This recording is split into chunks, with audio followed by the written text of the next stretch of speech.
Our meeting will begin with song number 28, Gaining Jehovah's Friendship. After that, Brother Andrew Jackson will represent us in prayer. So it's song number 28.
We have another opportunity to learn from our Heavenly Father Jehovah and analyze ourselves.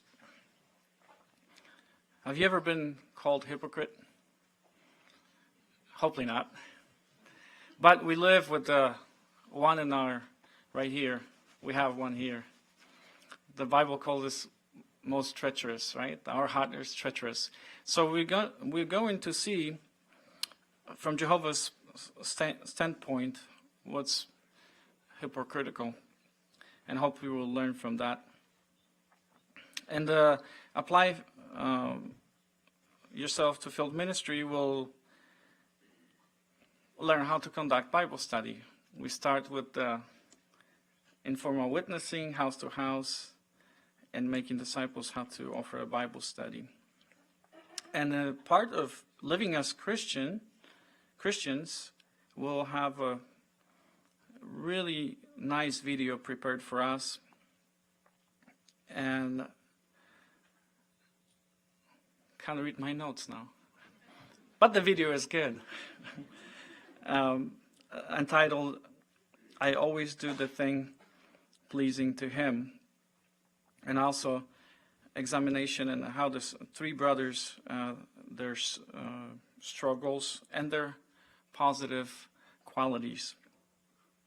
In local needs, we will discuss winter safety, which is appropriate to the weather we have and the things we've been lately dealing with.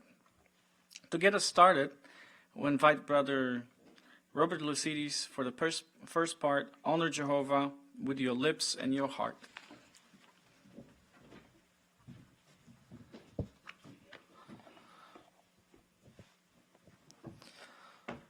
So honor Jehovah with your lips and your heart.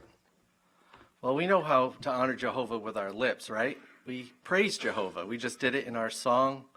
We go out in the ministry. We use our lips to praise Jehovah in the ministry. So what does it mean to honor Jehovah with your heart? Is it talking about your literal heart? Well, we really don't have that much control over it. It just beats all the time. No, we are talking about our figurative heart. So that's what we're going to talk about tonight, how we can honor Jehovah with our lips, but more importantly, our figurative heart. And I thought it was very interesting what the Insight book said on the figurative heart. Notice a definition here. It says, in the central part in general, the inside of the man, and so the interior of the man as manifesting himself in all various activities, in his desires, affections, emotions, passions, purposes, his thoughts, perceptions, imaginations, his wisdom, knowledge, skill, his beliefs, and his reasonings, his memory and his consciousness. All of these attributes that a man uses to honor Jehovah. So that's what we're going to talk about tonight. We start out with two bad examples. The first one were those in the nation of Israel at the time of King Ahaz. They were the religious leaders there. And at this particular time, these religious leaders were putting their faith and trust in a worldly power, and instead of putting their trust and faith in Jehovah. Not only that, we know that these religious leaders were twisted in their ideas of what was right and wrong. They were justifying faithless and immoral activities, and they were leading Jehovah's people in a way of disfavor. So instead of they're doing all these things, putting their trust in something, they had years of experience of seeing how Jehovah acted in behalf of their people, and now what are they doing? They're putting their trust in this nation that was going to protect them. But if we turn in our Bibles now to Isaiah 29, verse 13, notice what Jehovah says through Isaiah to the people. He says, "This people approach me with their mouth, and they honor me with their lips, but their heart is far removed from me, and their fear of me is based on the commands of men that they have been taught." So here, these religious leaders were teaching people the wrong thing, and the people at the time were being subjected to these wrong thinking and these wrong ideas, and it was leading them in the wrong way. But interestingly enough, if we go to the next verse, verse 14 of Isaiah 29, notice what it says there. "Therefore I am the one who will again do wonderful things with his people, with wonder upon wonder, and the wisdom of their wise men will perish, and the understanding of their discreet men will be hidden." So it's only a few more chapters, and we're going to see how Jehovah, with King Hezekiah and the angels, destroyed the Assyrian army of 185,000 men, contrary to everything. So all these men, these religious leaders, were putting their trust in man. They were putting their trust in the Assyrians to protect them. And here Jehovah was going to make all their wisdom foolish. And we know what happened. He did that. But now let's go to the second group of people that were, as Shem mentioned, hypocrites. They were tied to wrong ideas and wrong thinking, and they were teaching that to others. So if we go to Matthew chapter 15, notice what Jesus here says. Matthew 15, 7 through 9. "You hypocrites, Isaiah aptly prophesied about you when he said, 'This people honor me with their lips, but their hearts are far removed from me. It is in vain that they keep worshiping me, for they teach commands of men as doctrines.'" So we know what these Pharisees were all about, right? They were all about the oral teachings and traditions that took place at that particular time. And they didn't care about the most important things, which was love and mercy and taking care of their parents. They were more concerned about these oral traditions, and Jesus rightly exposed them as hypocrites. So the truth is, we learn you can speak and teach, but it's got to really get into your heart in order to be able to do the right thing, right? So Jehovah, even through Isaiah, was reaching out to these religious leaders. Jehovah cares about everyone, and even those who may be leading a double life.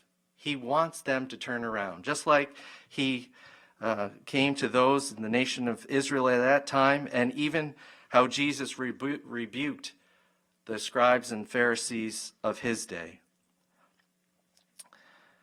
But Jesus and Jehovah can read hearts. If we go to, there's a verse here that in Proverbs 17:3 that says something about Jehovah. The refining pot is for silver and the furnace for gold, but Jehovah is the examiner of hearts. Jehovah wants us to do what is right. He cares about us. He's motivating us.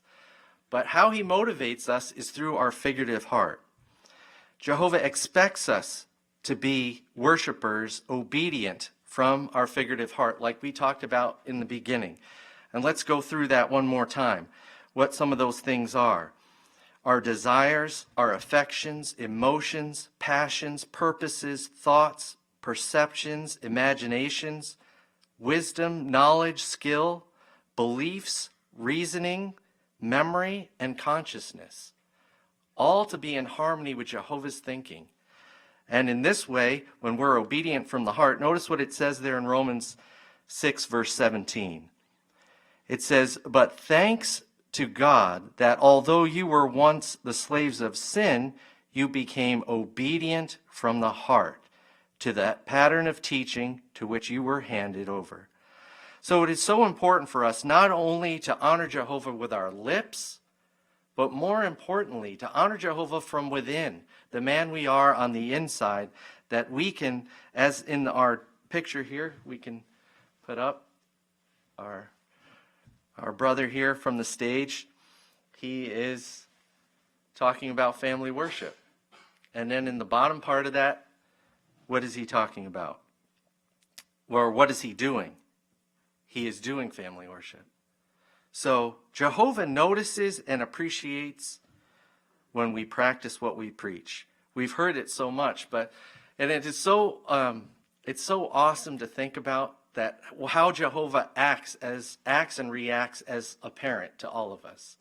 He cares about. He watches over us, as Hebrews 4 talks about, with an eye of scrutiny to make us better. He wants us to do good. He wants us to be motivated to do good. So we can take this lesson that we learned here tonight, not as something to make us feel bad or sinful, like we're sinful and that, oh, I shouldn't have said that, and now I'm doing the opposite thing. No, we should think of it as the way Jesus said to Nathanael. When Nathanael approached Jesus, what did Jesus say? "Look, a man whom there is no deceit."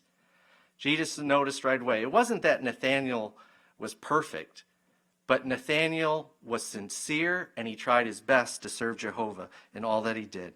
So friends, let us honor Jehovah with our lips and our figurative heart.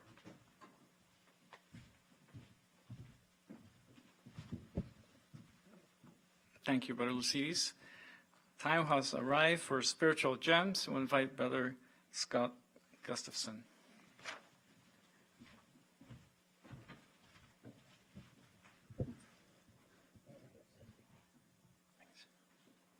All right, let's start off, please, with a scripture, Isaiah 29, verse 1. Who'd like to read that for us? We get Sister Marchese, please.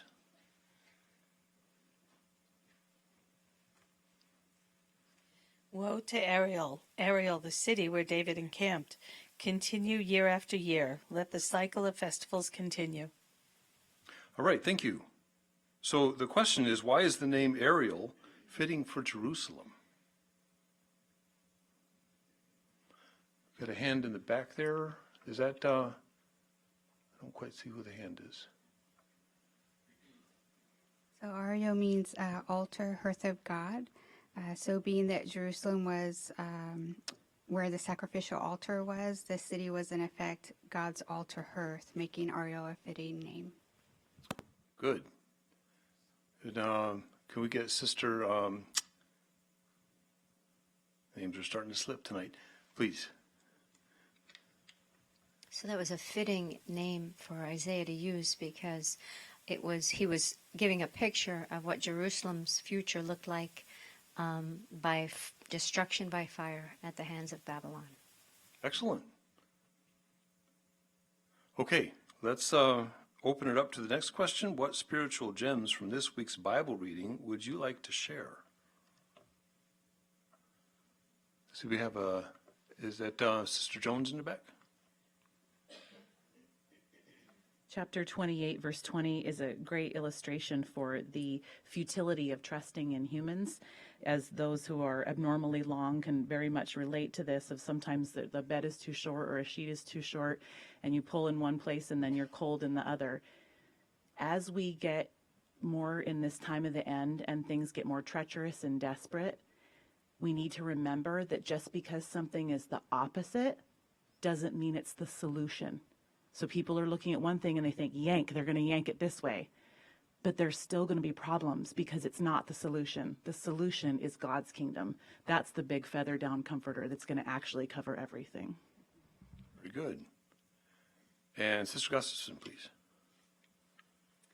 And one of my favorite scriptures is actually Isaiah 28:16, which says, "No one exercising faith will panic." And as we look on the news and we see all the shocking things happening, what little stability there seemed to be in Satan's system is gone, and it's not coming back. But we don't need to panic because Jehovah, our God, is stable. We also have a sure foundation, as verse 16 mentions, and that's Jesus.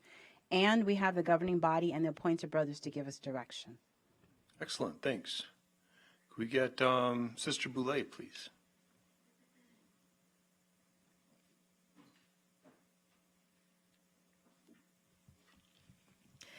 Isaiah 28:26 and 27 mentions that farmers gave the black cumin plant special treatment when threshing because its small tender seeds didn't require heavy threshing, which would damage it. So too, Jehovah adjusts his discipline according to the individual and the circumstances. He disciplines primarily to soften them and make them open to receiving his counsel and guidance. Thank you. And let's see. We got is that Sister Chalupka? We've been talking a lot about Isaiah 29:13, and one thing it really reminded me of was a Saturday talk we had not that long ago, where the brother talked about how our worship to Jehovah can be compared to a beautiful meal put on a dirty plate if it's hypocritical. So we need to be making sure that our worship to Jehovah is on a clean plate. Good. And let's see. Our brother here.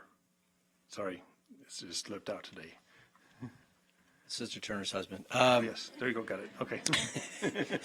So 28:13, the Israelites were becoming irritated at Isaiah's reminders like command upon command. I was thinking that can happen to us. We receive reminders about dress and grooming and entertainment, neutrality. And after a while, it could seem like that smoke detector where it's chirping to replace the battery. And we just start to ignore it after a while. So we have to ask Jehovah if we start to feel that way, these reminders are irritating, to soften our heart because they're for our protection. Thank you, my brother.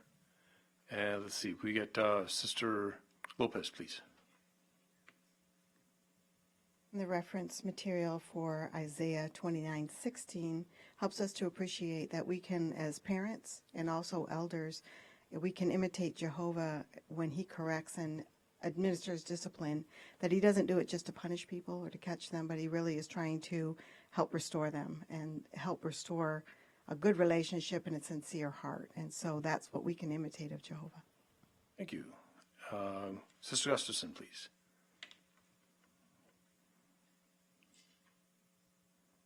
I took a lesson from Isaiah 29:16, where it says, what does the form say about its former? He shows no understanding. Made me think about how we put faith and trust in Jehovah, but sometimes we can take the problem on ourselves and we try to find the solution. It can be hard to turn to Jehovah and trust him in everything, but we can't say in our heart that Jehovah would not understand the complete extent of the problem that we are dealing with, because we know that he is the one who formed us. He's the one who's seen the vast expanse of human experience, so he most definitely can help us. Good. And Sister Bradley, please. In 22, at the convention, we had a 5-part series on peace wreckers. It was the example of the sister that had the business, and then another sister took offense, and it escalated. And on one of these, it talked about the scripture in Isaiah 29:20, and one of the peace wreckers is boasting. So it talked about inappropriate boasting about our accomplishments can stir envy and competition and rivalry. So the cure is 1 Corinthians 4:7, to remember that all things come about by Jehovah and give him credit for all that we do. And that way we can keep the peace in the congregation. Thanks. We have Sister Hiroshi, or Brother Sister Hiroshi Stevens on Zoom. I also appreciated Isaiah 29:16, that part where it says, should what is made say about its maker, he did not make me. The world has a lack of knowledge and wisdom because they are lacking in the fear of Jehovah, which the Bible says is the beginning of wisdom, the beginning of knowledge.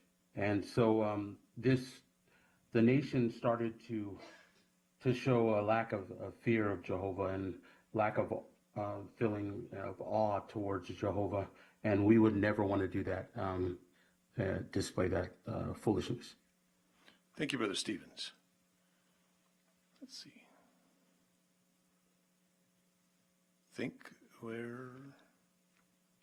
That's it? Okay, thank you very much, friends, for your hands.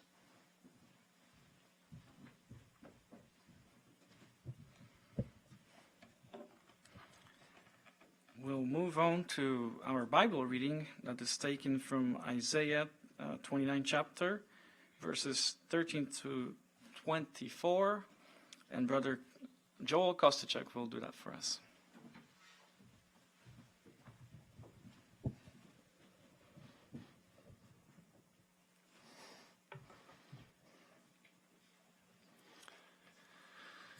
Jehovah says, "This people approach me with their mouth, and they honor me with their lips, but their heart is far removed from me, and their fear of me is based on commands of men that they have been taught. Therefore, I am the one who will again do wonderful things with this people, with wonder upon wonder, and the wisdom of their wise men will perish, and the understanding of their discreet men will be hidden. Woe to those who go to great lengths to conceal their plans from Jehovah. Their deeds are done in a dark place, while they say, 'Who sees us? Who knows about us?' How you twist things. Should the potter be regarded the same as the clay? Should what is made say about its maker, 'He did not make me'? And does what is formed say about its former, 'He shows no understanding'?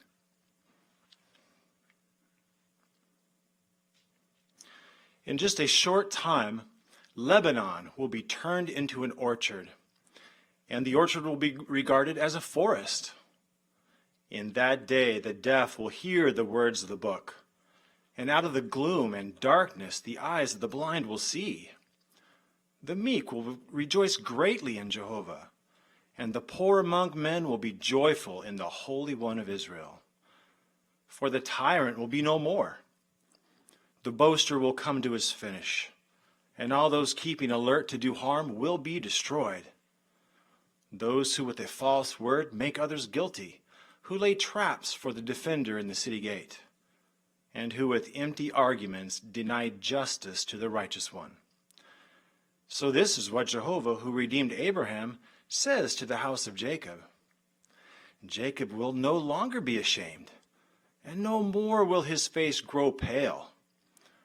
For when he sees his children, who are the work of my hands, in his midst, they will sanctify my name. Yes, they will sanctify the Holy One of Jacob, and they will stand in awe of the God of Israel. Those who are wayward in spirit will acquire understanding, and those who complain will accept instruction.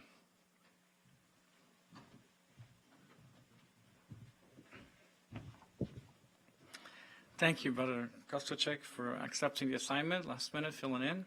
So there's no counsel for this part. I'll catch you later. Now we have apply yourself to a field ministry, informal witnessing, and then we have Sister Stephanie Montgomery and Natalie Castellanos. Let's see how they do it. Hey Nat, I didn't know you shopped here. How are you? Hey, good. Yeah, I usually just come here on weekends. I've just been busy lately, honestly. Work's been a lot. Oh, I hear that from so many people lately. What's been the hardest part for you? It just feels like everything's really nonstop. Like there's so much going on and there's no real like mental break or even physical break, honestly. Yeah, that makes a lot of sense. I know a lot of people are feeling worn down right now, and that can be really tough. Let me ask you, when things get hard like that, what do you usually do to help deal with it? Usually I like to go outside when I can. It's really hard to do it recently, but it helps me slow down and think. That's nice. Yeah, being outside really does reset you, even though it's really been hard with the horrible winter we're having this year. Do you ever think about why nature has such a calming effect on us? Oh, I guess I never really thought of it. Maybe it's just the way we're wired. It's interesting. I've actually wondered about it too, and I read this really interesting article on jw.org that you might find interesting. Oh, okay. Is that something that's, is that like a website? Yeah, it's a website, and like you're about to get called, but let's exchange numbers. Okay, I just sent you a text. So maybe the next time we're both free, I could share a thought that's helped me to feel better when life gets a little overwhelming and tell you more about that website that I think you'll really enjoy. When's a good time that we can talk? How about at lunch tomorrow? I think I have lunch around 1. Okay, perfect. I'll see you then. Okay, see you.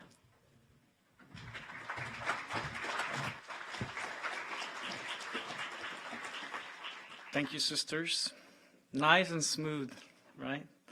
The assigned lesson was showing interest in other, particularly listen. That's a hard part. You can hear that all the time. Have you heard me? You know what I say? All right? So, but practicing listening helps our person who is interested in the message to open up. And pointed questions, open-ended questions that you used was an excellent way of getting the person to talk and then prevented you from talking too much, right? Like sometimes we may have a tendency. Very nice and well done job. Now, following part we will have over Zoom. We'll hear from Sister Olivia Brown and Annika Brust. And the lesson assigned is house to house, and see how these sisters will do it.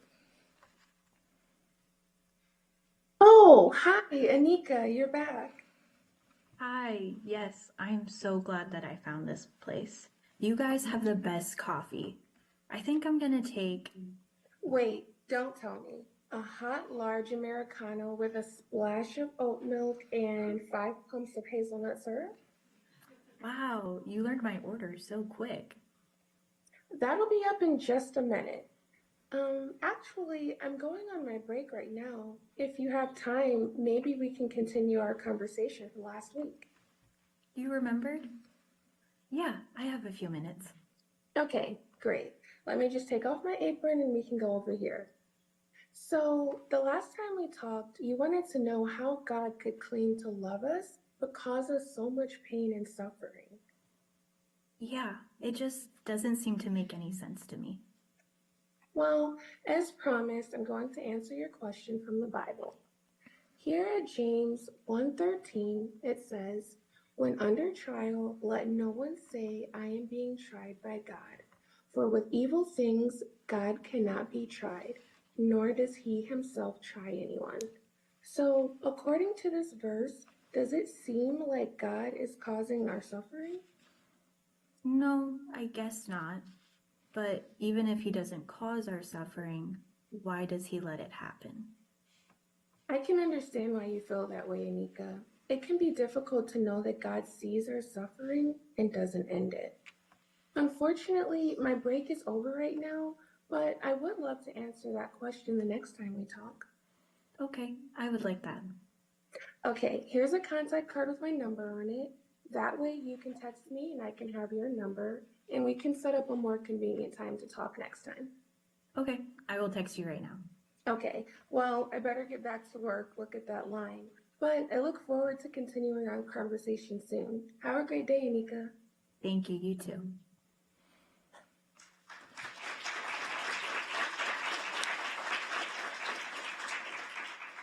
Thank you, sisters. Assigned lesson was under point of empathy, listen carefully. It's like a continuation. And it talks about allowing the person to express themselves and not interrupt them quickly, which we saw it in the presentation. Only one thing, Olivia, a little point of counsel will be, you dropped it too fast. I want to keep going. I was interested. So very nice, very nicely done. And actually you left out a nice cliffhanger. And I'm sure that the person would want more next time. Now, next part, we have here Sister Leanne Chen and Sabrina Hilsey, and House to House offer Bible study. Show us, sisters. So, yeah, that's just one example of what the Bible says about goals. Okay, interesting. Yeah, I mean, I know January is almost over, and I really probably should have started on my New Year's resolutions on the 1st, but like it said there, it's more important to just move forward. Exactly. You're so positive, Sabrina. I love being able to stop by and chat with you whenever I'm in the area. Yeah, me too. And thank you for coming over. I know sometimes you don't find me at times, but I promise it's so nice being able to talk about religion in a non-confrontational way. It's really different from how I grew up. Really? What was that like? I don't know. I just felt like it was a little hard to talk about it without being defensive with my family. Like, is it so hard to just talk about religion like civil people? Yeah, I understand. It could be a really sensitive topic. Thank you for sharing that. What does your family feel about you talking with us? Oh, they actually don't know about it. Oh, got it. You must be super close, seeing how much you want to keep the peace with them. Yeah, we are, but I like the Bible and I also like our conversations. Me too. I love being able to talk to you. Did you know that every person in the Bible needed someone to help them understand what it says? Really? Yeah, like even Jesus went to the temple to learn. Did you know that beyond going house to house, we also do interactive one-on-one Bible discussions? Oh, what's that like? Well, you know, I love going to coffee shops, sometimes to work, but mostly because I like the vibe. So I was thinking, how about we meet there and we can go and chat and talk about the Bible? Yeah, like the one just down the street. I love their coffee. Oh, I love their matcha. That's perfect. So what do you think? I have this card for you. It tells you about how the discussion goes. It's completely free, no obligations, and it even gives you like a 3-lesson trial to see if you like it. Okay, yeah, but you know how sometimes you can't find me at home? Well, I recently just started a new job, so I can only really meet you on the weekends. Oh, that's no problem at all. How about like Sunday at like 11 in the morning and we can meet at the coffee shop? Yeah, that sounds good.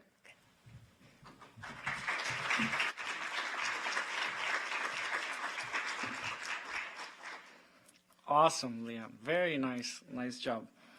What I like about this, you said there's a 3-lesson trial to see if you like it, you know, so it's a very smooth and nice way of offering a Bible study. And the lesson assigned was study at the time and place convenient for your Bible student. It's also convenient for you. You like coffee, so that's awesome. So very nice job. We're looking forward to your next part. And here in the part Making Disciples, we see Sister Sierra Farning and Stefania Chamura, and it's lesson 18. Let's see. So the question asks, in the video, what caused Tom to give up on religion? Well, he was frustrated with the commercialism in it and also the corruption that he saw. Yeah, and he said that he searched through all the churches, but there was nothing. All except one. That's right. He said something else that really stood out to me. Do you remember when he said he felt like his job as a teacher was done? Yeah, he said he felt like his job was done when his students could think for themselves and not just take in what was being sold. Do you feel like you're being taught to think for yourself? I do. Why? Because, like Tom in the video, when I come to you with questions, you not only answer them, but you show me where to find the answers in the Bible. That's great, Stefania. You're definitely a deep thinker, and I want to encourage that as much as I can. It helps make the truth our own. Okay, so what convinced him that he found the truth? He had a certain confidence in what he was learning. Do you feel confident in what you're learning? Yes, and when I don't, you help me figure out why. It's definitely worth figuring out. The next paragraph says, actions speak louder than words. Could you read Matthew 7:21? Sure. Thanks. So, what means more to Jesus, what we claim to believe or what we prove by our actions? What we prove by our actions. Exactly. It says, only those doing the will of my Father who is in the heavens will. What is that word? An action word. Exactly. And you're setting a great example at that. Thank you. Now, these two brothers in the next section set a good example in that too. Our next identifying marker is how we love one another. Let's watch the video together. The question asks, in the video, what moved Lloyd to risk his life for Brother Johansson? Wow, that was powerful. He thought of the scripture that says, no one has love greater than this, that he should surrender himself or his life in behalf of his friend. Right. Do you know where that is in the Bible? I think it's John 15:13. Good job, Stefania. And isn't it beautiful that it was their knee-jerk reaction, completely instinctual to help each other? That's how we want our love for one another to be too. Okay, last verse. Will you read John 13:34 through 35, please? Sure. Thanks. So, how would Jesus' disciples, real Christians, treat people of another race or nation?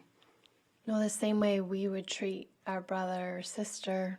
Jehovah and Jesus aren't partial, and we shouldn't be either. Yeah, that's beautiful, Stefania. So just so we have a greater understanding of the lengths that the friends would go to protect one another, even in times of serious danger, the next question asks, how would they treat others during wartime? Well, the same principle would apply, that we wouldn't fight, but we would protect our brothers and sisters. Exactly. And isn't it wonderful that someday soon we won't be put in these difficult circumstances where we'll have to make these life or death decisions anymore? Yeah, that'll be amazing.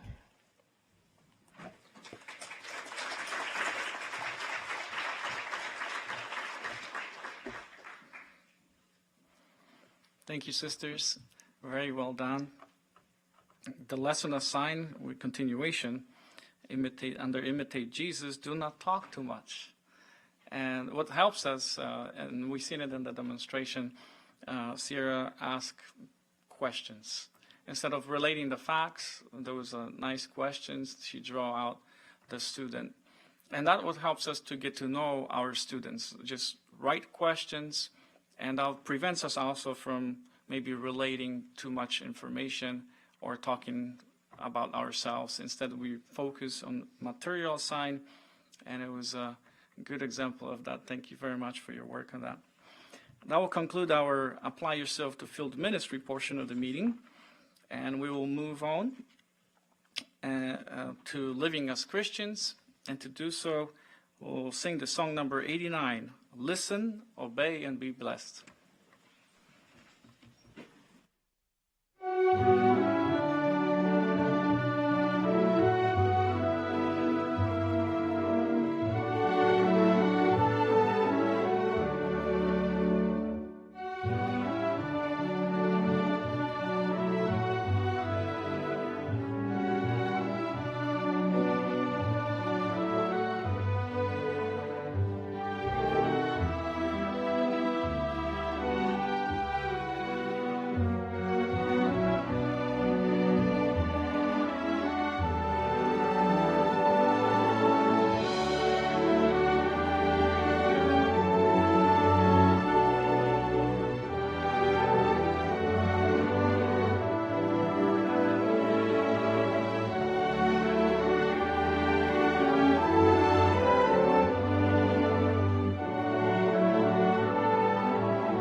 the next part, we will learn that doing things Jehovah's way is the best way. Brother Kareem Goodwine will help us with the part, I always do the things pleasing to him.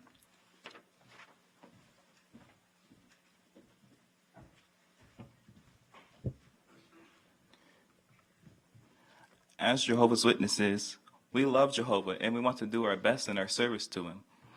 But as Jehovah's people in this world, we are imperfect, and with imperfection, we will deal with challenges.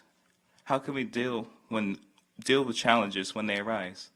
Let's watch the following video and how three brothers, despite challenges, can find joy in Jehovah's direction. Proverbs 3, 5, and 6 made a tremendous impression on me. Trust in Jehovah with all your heart. When I was younger, I probably said, all right, let me try it and see if it works. As much as I loved what I was learning from Jehovah, I was still leaning a lot on my own understanding. Obviously, when we make decisions in our lives, a spiritual person, they review and think, let's do this Jehovah's way. And that was something that I had lost sight of at that moment in my life. There was considerable opposition to the work. We expected, when we did street work, we might be picked up and taken to jail. But Jehovah's organization had explained to us how we were to handle it. I do remember when the police finally picked me up and they drove me down to Chicago. It was about an hour's drive. And they asked me, so what did you do wrong? So I had 1 hour to witness to them. And as I recall, I kept track of it and I counted the time too. Things didn't disturb us because we were being trained by Jehovah's organization. We knew what to do. So I ended up in a jail in Chicago for a weekend, and there was nothing I could do about it. So I put up with it. So I was home for a day or two, and then I went back to my assignment, and I kept on working. Left the rest in Jehovah's hands, and he handled it very nicely, whether we were in jail or whether we were not. Eventually, I stumbled upon the punk rock anarchist scene, and this really called out to me because here I can be myself, I can establish my own standards, but that scene eventually led me down to a very dark path of immorality, drug abuse, drunkenness, and a lot of violence. I felt lonely, I felt betrayed, I felt nothing made sense. I remember thinking back on when I was learning about Jehovah and how simple things were. I decided to give Jehovah another shot. Reading Matthew 16:24 hit me really hard, where it says that to disown yourself. Because I knew that scripture, but I still haven't really focused on what it meant for me. I knew I had to let go of certain parts of my personality, of my old lifestyle. Never really given Jehovah a complete fair chance. And so I started applying more fully the principles I found, started trusting Jehovah more. Very quickly, things started falling into place. The determination that I had to serve him, the changes that I needed to make, changes that I never thought I could.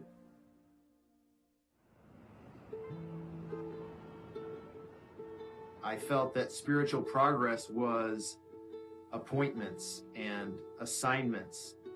I think pride got the best of me there. Very shortly after we got to the congregation in Brooklyn, I'm out in service with the coordinator, and he says to me, the letter came back and you weren't recommended as a servant. Do you know what happened? So I said, well, I think those brothers have some problems over there. And he said, whoa, stop for a second here. You don't need to tell me anything negative about the brothers in that hall. Focus on what you need to do and Jehovah will take care of the rest of it. It really did feel like Jehovah was just saying, okay, stop. Right now, you need to focus on you. And that really just allowed me to relax and focus on what was really a lot more important than whether I had a certain position in Jehovah's organization. The humility and the patience and the love and the adjustments that I needed to make being a more obedient servant of Jehovah, those were the things that were so important that I had forgotten about for a while. All the time that I spent pursuing my own interests, it always led to disappointment. And now that I've learned about Jehovah and living by his principles, I have been having the time of my life.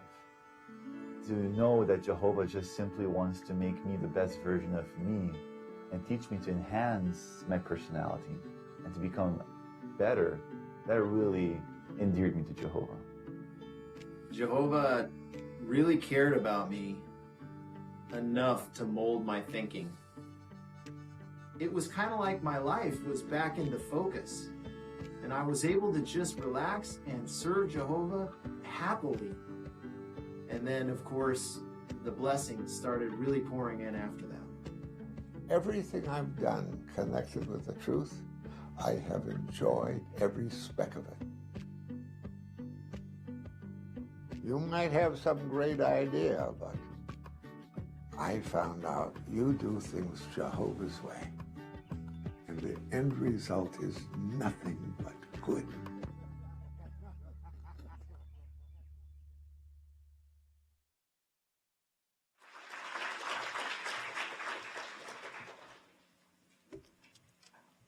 A question, what did you learn about doing things Jehovah's way when facing such challenges as persecution, immoral influences, and the snare of pride?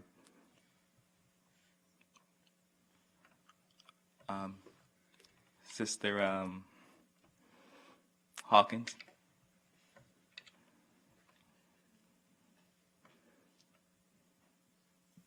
It always leads to happiness, satisfaction, and having a good feeling of knowing that you're doing Jehovah's will and making him happy. Good. Sister Kosacek? And the experience of Brother Adams, of his experience in service after getting arrested, I was trying to put myself in his shoes. Spending an hour in a cop car, I would be so nervous. I don't think my first thought would be to preach. But really it just shows that when you give your best to Jehovah, he handles the situation. He made him calm at heart to speak about him. And we can only imagine how Brother Adams felt by the time he reached the prison. He was probably so much calmer. He probably felt more content his entire stay there, because Jehovah gave that to him because he put the effort into it. So it's a good example for us as well, that using every opportunity we can, even if it's out of our comfort zone. Nice point. And last comment, Brother Gustafson?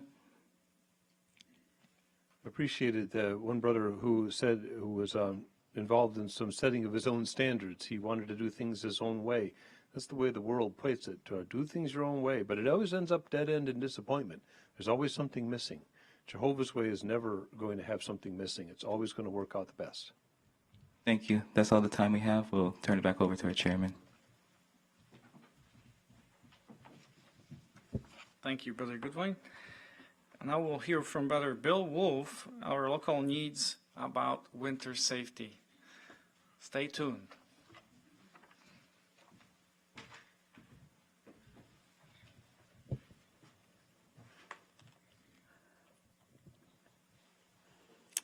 Well, just like to mention, the body of elders, out of real love and concern, have asked to give a nice little safety reminder regarding winter weather. We could start off with a scripture there. If you turn to Psalm 74, verse 17, and we're just going to look at the second part of that verse, just a few words. Psalm 74, 17, you, referring to Jehovah, you made summer and, that's right, winter. And we realize winter is a beautiful time of the year. We look outside, it's a lot of snow. It's a wonderful season for many of us. But the reality is, we're not polar bears, are we? So extreme weather in the winter can be really harsh on the body. So we're going to look at 4 areas. We're going to start off with the first thing and most important is proper dress. Now, what are the things that really required when the temperature gets to that freezing and certainly gets much lower? Well, think about it. A good warm coat, a hat, scarf, and gloves. Why are those things essential? You might say, well, I just get out of the car and I get out of my house, I run to the car. Why do I need those things? Well, what if you break down or you get stuck in the snow? Your body, when exposed to these temperatures, will quickly begin to suffer and actually even get frostbite. So we want to be prepared in that way. What about our shoes, the type of shoes we choose to use? If there's snow and ice on the ground, anything with a leather or a plastic bottom is not the best. Think about maybe having shoes with some type of rubber bottom to the soles, right? That'll give you more traction. And it also helps you keep your feet dry and warm, and that's important. But if you do need to choose to go out and have to go out in the snow and maybe do work or even just out for enjoyment, remember that bright colored clothing is important. You want to be visible. If you're wearing a white coat, it's easy to blend into the snow right now. If you're wearing a dark coat, if it becomes evening time, you're not going to be seen. So you want to make sure you're having something that allows you to be visible. But certainly we want to carry out our ministry during this time of the year. So what if we do have to walk to houses or return visits or Bible studies and there's snow and ice out there? Well, here's a couple of points that are mentioned. Take short steps. Maybe kind of do that little shuffle. Just keep your balance, keep your weight, your center of gravity directly over your feet. And that hopefully will keep you from slipping and falling. Use a special care when entering or exiting a vehicle, because we may not see that snow and ice. So don't be so quick to jump out, but take a look first before you step out. Keep your hands free in case you do slip and fall. It might be able to help you catch. They do say that if you're falling backwards, tuck your head down. If you're falling forward, turn your head sideways. So it might reduce the potential injuries from a fall. And one of the biggest areas where we find that even in the branch where injuries happen is when snow covers curbs and drains, things that are hidden, those little tire or those car stops. They can be covered, and as a result, they can actually be a tripping hazard. We've, over the years, actually removed many of those from Kingdom Hall parking lots, but they're still out there, so you want to be careful. Keep an eye on that. And also, if you're coming indoors, any snow or ice on your shoes, not very safe when you walk on a tile floor. So maybe brush that off first. A couple of nice things to keep in mind. But what about your vehicle? Recommended blanket, ice scraper and a brush, and maybe something like kitty litter. Now, why that? Well, if you get stuck on ice with your vehicle, that might help you to get traction again. And make sure your windshield washer fluid is full. If you're not sure where that is, you can check with any one of the elders. We'll indicate and help you with that. New York State law actually requires that anybody operating a vehicle must make sure that your view outside that vehicle is not obstructed. So that means clearing all the snow off the hood, the windshield, the back windows, the side windows, the mirrors, even the headlights. You want to make sure we brush that snow off so you have good visibility when you're driving, and slow down. Maybe do about 10 or 15 miles slower than you normally drive when there's snow and ice on the ground or on the road, right? And maintain at least a half a tank of fuel during the winter time. So keep an eye on that. Don't get too low. If you do get stuck, you're going to need that fuel. Keep the car, keep you warm. Finally, your home. What do we want to keep in mind during the winter time? Make sure you have sufficient food supplies that do not require using an oven or a stove to prepare. So maybe some bread and crackers, usually peanut butter, honey, jams, other things like that, tuna fish. Things like that are going to be helpful in the event you don't have any power and you don't have fuel maybe to use for cooking. Also, make sure your flashlight has good new batteries just in case you lose power again and you have no light. And if you are one that uses a portable electric heater, it's best that that particular brand is one that if it tips over, it automatically turns off. So those are things you want to check for if you're going to purchase one as well. And as a fireman, do not ever use your oven or your gas stove to heat your house overnight. That could be a problem. You can build up fumes eventually that could actually cause fatality. So interesting, the January 8th Awake of 1979 had this interesting quote in it. It said, "Consider the terror in winter if the water fell as colossal chunks of ice." Now you can imagine if instead of we getting snow, we had chunks of ice falling. But then it said, instead, Jehovah provided a safety valve. Little flakes float down harmlessly and provide a cuddly blanket that conserves the warmth of the ground for the benefit of the vegetation. Yes, the scriptures are right. Jehovah made winter, so let's enjoy it, but be safe.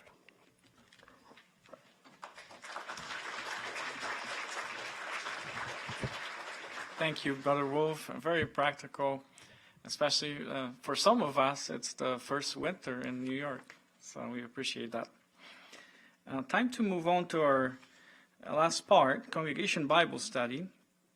We invite Brother Jason Basil and his reader, Sergio Rodriguez. They will discuss two Bible characters, which is Josiah and Jeremiah.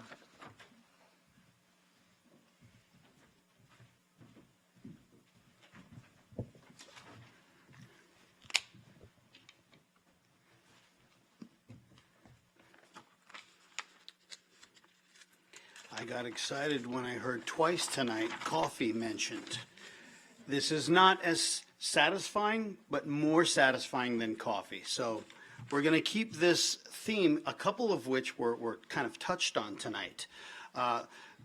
In fact, honoring Jehovah with our lips, our actions, our speech, our heart, and always doing the things pleasing to Jehovah pretty much typifies the two young men that we're going to talk about tonight, Josiah and Jeremiah.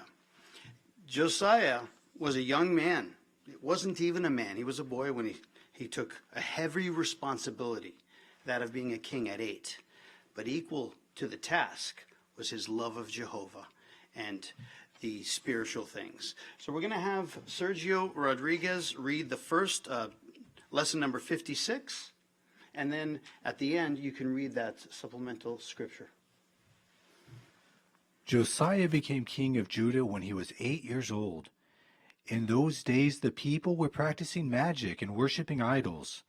When Josiah was 16 years old, he tried to learn how to worship Jehovah in the right way. When he was 20 years old, he started to destroy the idols and altars in all the land. And when Josiah was 26 years old, he arranged for Jehovah's temple to be repaired. In the temple, the high priest Hilkiah found the scrolls of Jehovah, maybe the very scrolls that had been written by Moses. The king's secretary Shaphan brought the scroll to Josiah and began to read the law out loud. As Josiah listened, he realized that the people had been disobeying Jehovah for many years. King Josiah said to Hilkiah, "Jehovah is very angry with us. Go and speak to him. Jehovah will tell us what we should do." Jehovah answered through the prophetess Huldah, "The people of Judah have left me. They will be punished, but not while Josiah is king, because he has humbled himself." When King Josiah heard the message, he went to the temple and called the people of Judah together. Then he read Jehovah's law out loud to the whole nation.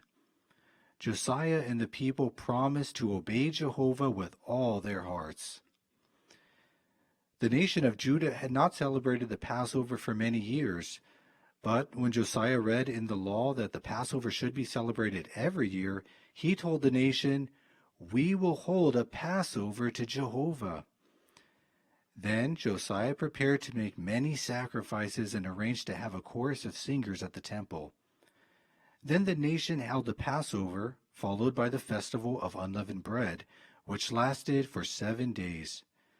There had not been a Passover like it since the days of Samuel. Josiah really loved God's law. Do you enjoy learning about Jehovah? Psalms 119, 105 reads, "Your word is a lamp to my foot and a light for my path." Nice job on the reading. Thank you. So now this is your turn. How did Josiah react when he heard God's law?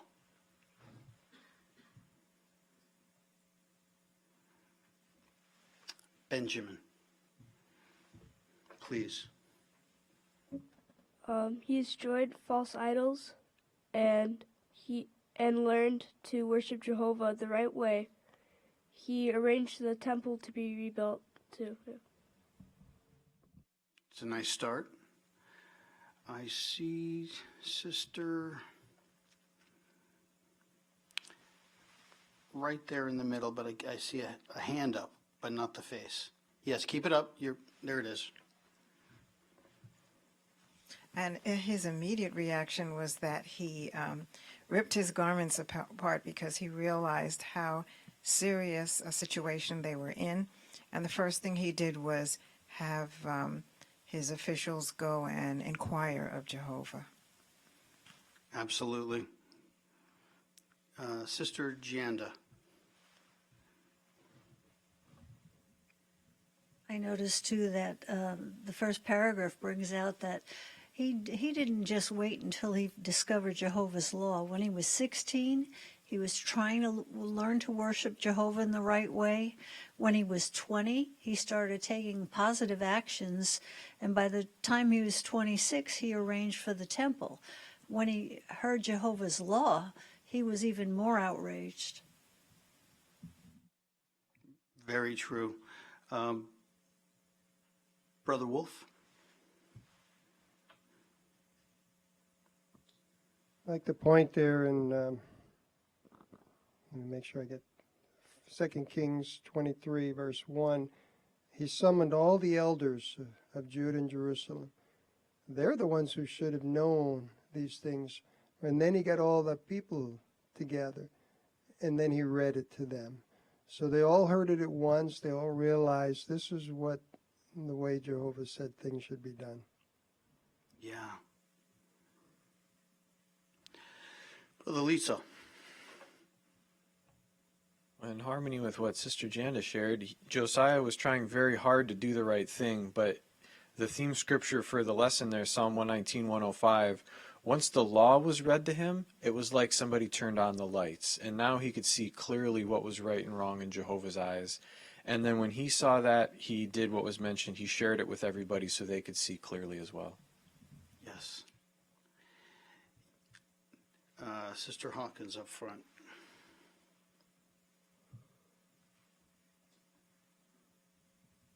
It's amazing how a people dedicated to Jehovah had lost all spiritual sight of Jehovah for generations. The king was told to read the law every day, but this had not happened for years, maybe even centuries. And so Josiah didn't know what was in the law, but when he found out what was in the law, one of the things that he was determined to do was to celebrate the Passover, which they had not done. And so he arranged for the whole nation to celebrate this Passover in a way that was special. What a beautiful example. A 16-year-old realized what was right and started leading the charge. That's outstanding.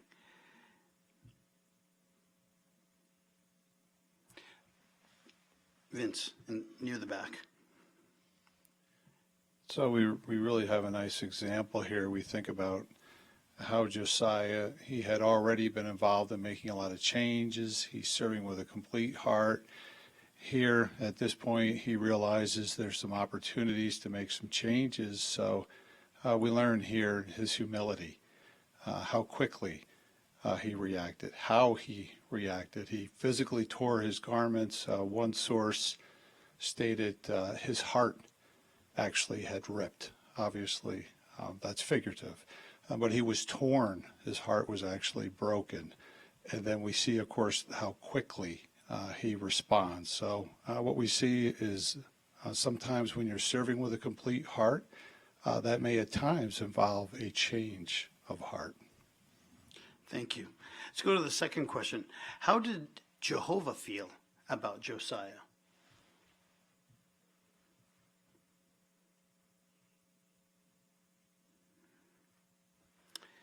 Sister Fiona Hawkins. And then we have in these last verses in Kings 22, Jehovah talks about Hezekiah about saying that he will gather his ancestors and he will be laid in his grave in peace. So Jehovah promised not to bring any calamity upon him because of that humility that he had. Yes. We're going to take a comment from Zoom. Either Terry or Carol Lafferty, please. It says in 2 Kings 23:25, there was no king like him prior to him who returned to Jehovah with all his heart and with all his soul and with all his strength, according to all the law of Moses, nor did anyone like him rise up after him. So all the things that Josiah did, he took the Baal utensils out of the temple.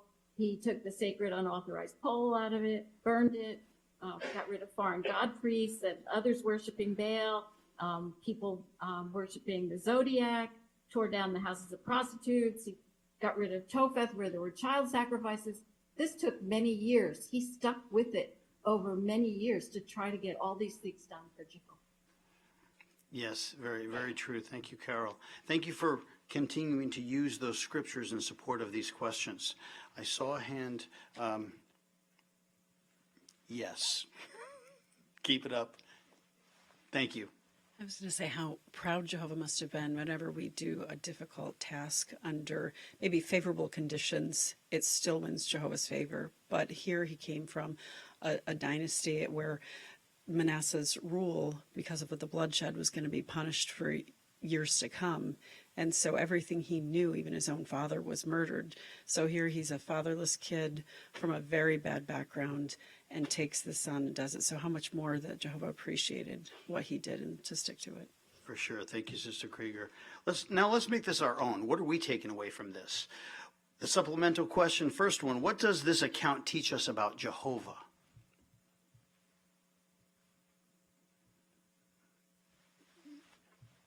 Right up front, Brother Lucides. Jehovah's desire is for us just to do the right thing. And that's what Josiah's desire was. Once he found out that what he was doing was wrong, he put all his heart into doing what was right. And that's a key thing to think about for all of us. That is the whole goal, is to get our hearts to be motivated like Josiah's to do what is right when we find out what is wrong, so that we can work as hard as we can to do what's right. Yes, thank you. We're going to take another one from Zoom. Sister Rosas, Charlotte.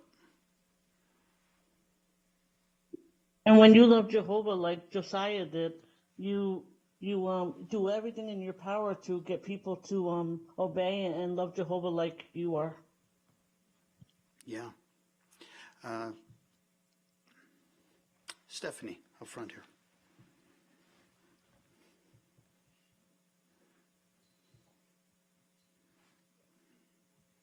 It's also such a good reminder of the power behind Jehovah's word. Simply hearing the law motivated Josiah to change the entire nation's course. So Jehovah's word still has that power to move hearts today and bring about real change in people. Yeah. We're going to move on to the fourth question. what practical lessons can we learn from this account? Chandler, Gustafson, please.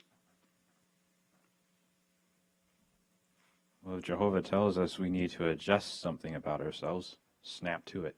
It's because it's not good for us to make excuses or to belittle the direction, and that's definitely not what Josiah did. As soon as he heard the law of Jehovah, he said, "Okay, let's start making some changes right now," and that impressed Jehovah. How quickly Josiah was to obey Jehovah, that was impressive to him. Jehovah said there was no king like him. Does Jehovah say that about us? If we have a change that we need to make, does Jehovah say, wow, that brother or sister was quick in making that change? That impressed me. There was no one quite like this brother or sister. That's how we should be. Yeah, I liked that about Josiah. Brother Dan Bogues. I found it interesting in 2 Kings chapter 23 and in verse 3.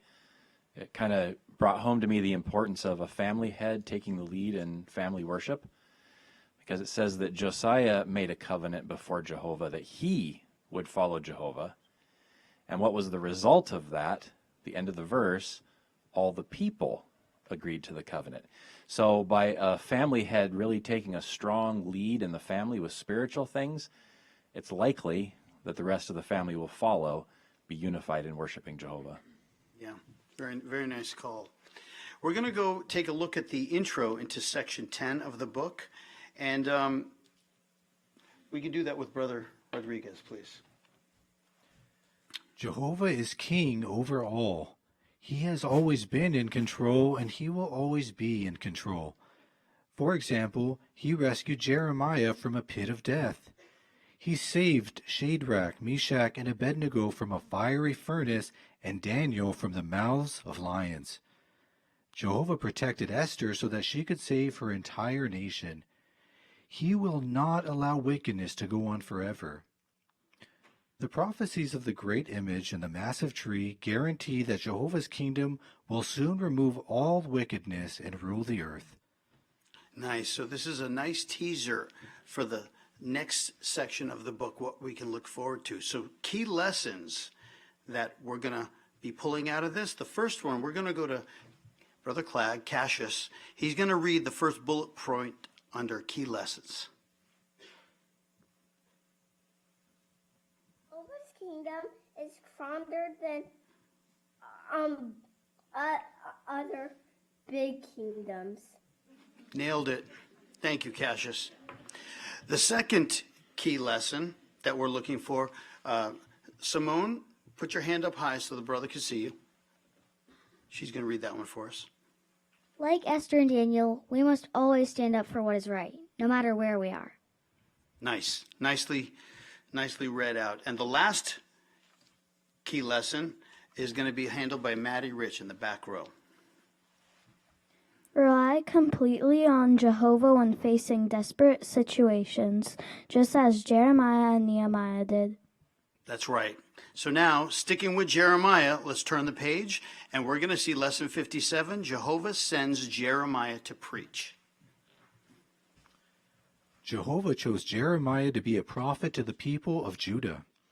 He told him to preach to the people and warn them that they needed to stop doing bad things. Jeremiah said, "But Jehovah, I am only a boy. I don't know how to speak to the people." Jehovah told him, "Do not be afraid. I will tell you what to say. I will help you." Jehovah told Jeremiah to gather the elders of the people, smash a clay jar in front of them, and say, "Jerusalem will be smashed just like this." When Jeremiah did what Jehovah said, the elders got very angry. A priest named Pashur beat Jeremiah and put him in wooden stocks. All night long, Jeremiah could not move. Pashur let him out the next morning. Jeremiah said, "I can't take this anymore. I am going to stop preaching." But did he really give up? No. When Jeremiah thought about it some more, he said, "Jehovah's message is like a fire inside of me. I cannot stop preaching." Jeremiah continued to warn the people. Years passed, and there was a new king in Judah. The priests and the false prophets hated Jeremiah's message. They told the princes, "This man deserves to die." Jeremiah said, "If you kill me, you will kill an innocent man. I speak Jehovah's words, not my own." When the princes heard that, they said, "This man does not deserve to die." Jeremiah kept on preaching, and the princes got very angry. They asked the king to put Jeremiah to death. The king said that they could do whatever they wanted with Jeremiah. They took Jeremiah and threw him into a deep, muddy well, hoping that he would die there. Jeremiah began to sink into the mud. Then a court official named Ebed-Melech told the king, "The princes have thrown Jeremiah into a well. If we leave him there, he will die." The king commanded Ebed-Melech to take 30 men with him and pull Jeremiah out of the well. Shouldn't we be like Jeremiah, who did not allow anything to stop him from preaching? Matthew 10:22 reads, "And you will be hated by all people on account of my name, but the one who has endured to the end will be saved." Nice job. Thank you for that. So why did Jeremiah obey Jehovah even when he was young? Sister Rich, right up front here. Jeremiah compared preaching like a fire inside him. Jehovah even told Jeremiah that he would help him when he didn't know how to speak to the people of Judah. So he knew that if he followed Jehovah, his life would be easy. He decided to follow Jehovah and obey him. Nice job. Nice starter. I think we have Gwen in the back row.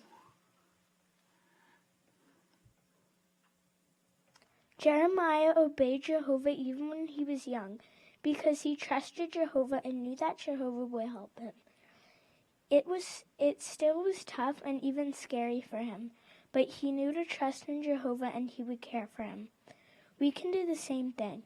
So I know when I'm scared or feeling alone, I know Jehovah's with me. Nice job. That's what I was thinking myself. He trusted what Jehovah said. Sister, Mark's wife, you're one flesh. Now I'm Gina's husband. Gina's what? No, I'm Mark's wife. Okay. I really liked the verse where Jehovah commissioned Jeremiah. In Jeremiah 1, verse 3, actually verse 5, the word of Jehovah came to Jeremiah. Jehovah told him, "Before I formed you in the womb, I knew you. And before you were born, I sanctified you. I made you a prophet to the nations." So before he was even born, Jehovah told him that he was chosen to do this. So this must have meant a lot to Jeremiah, and he took it seriously. Nice inclusion of those scriptures. Sister Basil, right in the middle. Like Sister Turner had mentioned in the lesson, Jehovah chose Jeremiah to be the prophet of the people of Judah. So even Jehovah told Jeremiah to gather all these elders. So he kept on preaching, but the princes got very angry. Thank you. Who tried to stop Jeremiah from preaching? Sister Flay.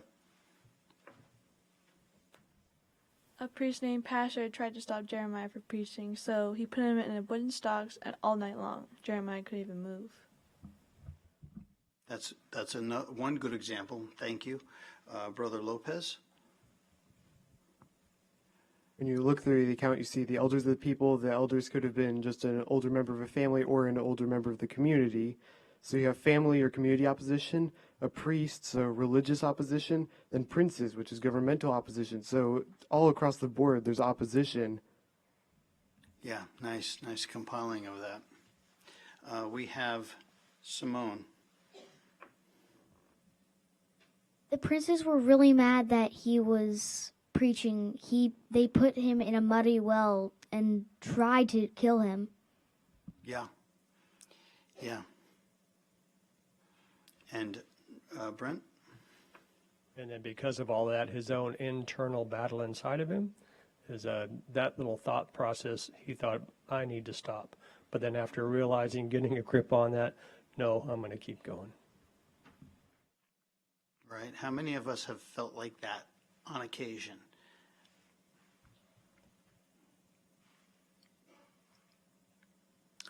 What does this account teach us about Jehovah?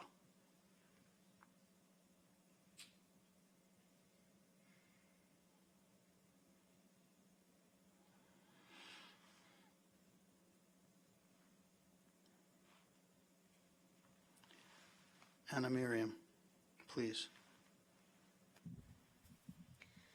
No matter what we go through, Jehovah sees our sufferings, and he will help us to get through them.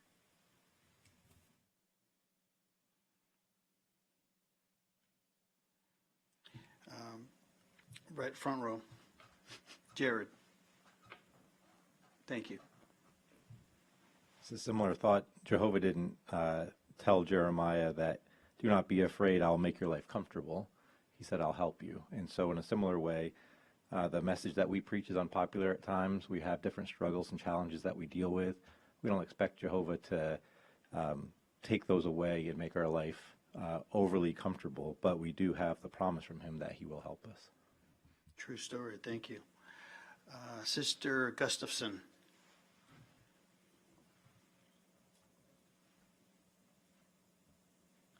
And so Jeremiah would see that nation head straight to its end. Jehovah told him there are going to be moments where it looks like you're not going to make it, but they will not prevail against you. So the difference between life and death was sticking to that assignment and also trusting in Jehovah to provide and protect, no matter what that looked like at any given time. And we today are told through the scriptures that once the great tribulation begins, those who endure to the end will be saved. So do we have that faith to stick to our task and trust that Jehovah will keep his promise, no matter what that looks like? Thank you. We will take a comment from Zoom, the Roga household. So I was just thinking that sometimes one of the hardest things for us to do is to speak up. And here in this situation, Jehovah really helped Jeremiah to do that. It brings out there in verse 9 that he stretched out his hand, he touched his mouth, and he says, I put my words in your mouth. So we can be absolutely confident that Jehovah wants to help us, even if it might be difficult for us to speak up when the need arises. Thank you. And Brother Marchese.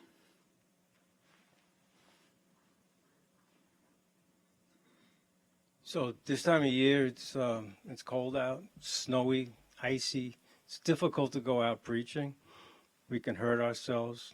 Might be easier just to stay inside. What would Jeremiah do? Well, he might just decide to stay inside too, but he wouldn't. He would go out after all. And that's exactly what we do. We take steps to be safe, but we still go out preaching, and we make sure, and that makes Jehovah so happy when we do that. Yes. And the last supplemental question, what practical lessons can we learn from this account? You've been patient, Sister Kostachek. I like how relatable Jeremiah is here. First he says, I'm only a boy, and then later he said, I can't take this anymore. Some days we have those moments, I'm only human, I can't take this anymore. And those feelings were valid, just like his feelings were.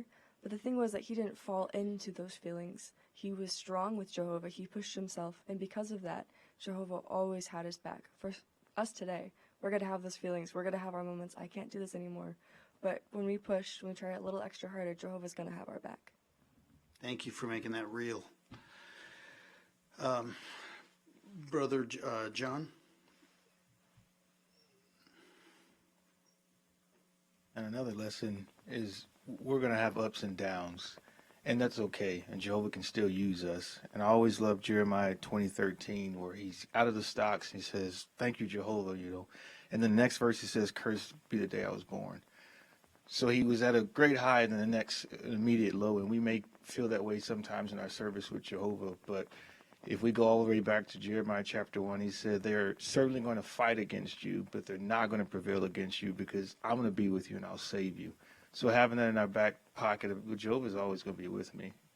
Even if I'm against myself, Jehovah's with me.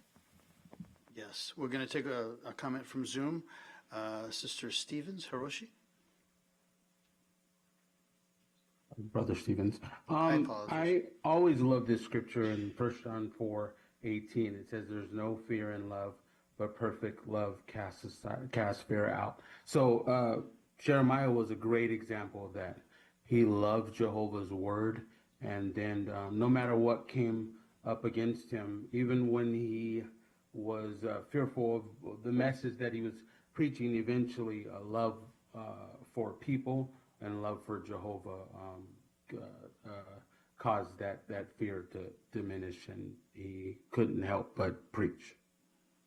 Thank you for that addition. We'll stay on Zoom. Sister Lopez, Rachel.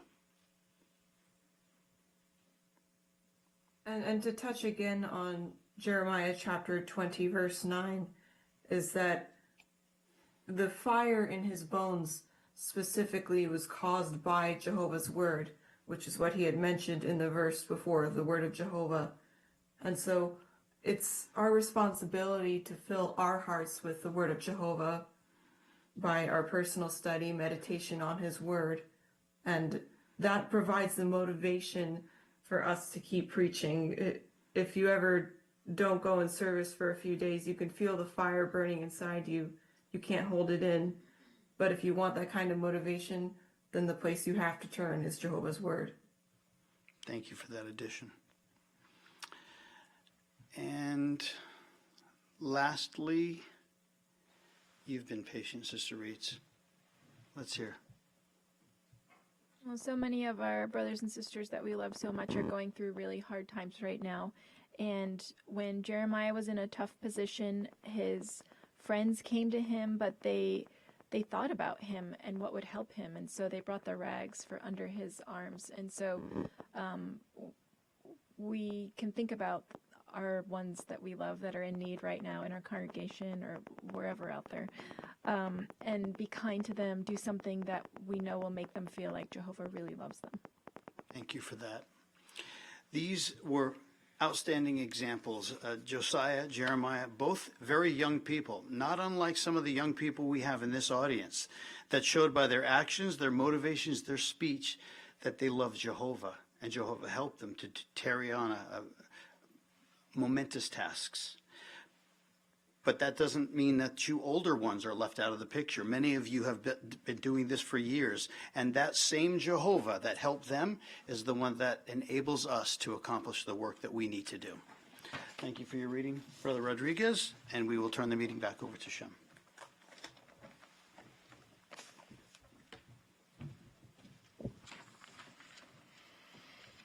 Thank you, brothers. Thank you all for your comments, your encouraging observations, and sharing with all of us your thoughts. So we'd like to hear a little bit more from you. Is there anything from tonight's meeting that you especially appreciated or benefited from? Brother Bradley. One of the many things that I've really learned from was the video that we had on our three brothers do things Jehovah's way. The brother in particular who talked a lot about pride. I thought it was interesting how he said he lost sight of doing things Jehovah's way, but it was encouraging because he eventually got it back. And so that really encourages us. Sometimes things happen, but we can get back on track, and Jehovah will continue to bless us and help us to get our thinking in the right place. Thank you. Sister Marchese.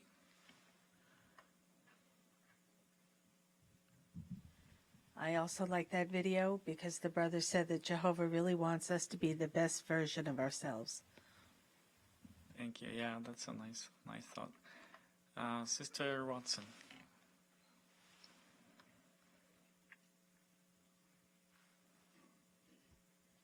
And I appreciate our local needs. I thought for a lot of the new ones and those like myself who are from warm places, this really shows how Jehovah loves and takes care of us, because winter can be very scary, but knowing that we have a congregation that is willing to help and kind of train us, it makes it more doable to stay here.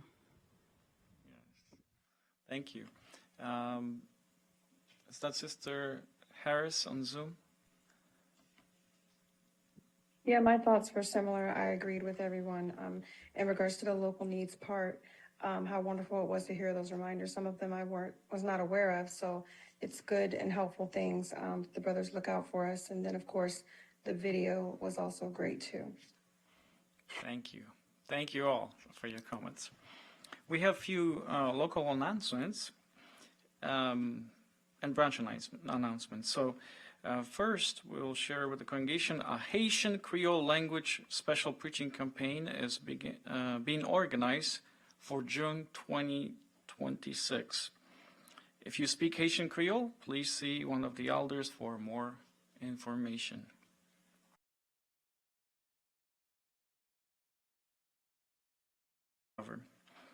So that will conclude our meeting, and we'll sing song number 55, Fear Them Not, and invite Brother Andrew Beam to do our final prayer.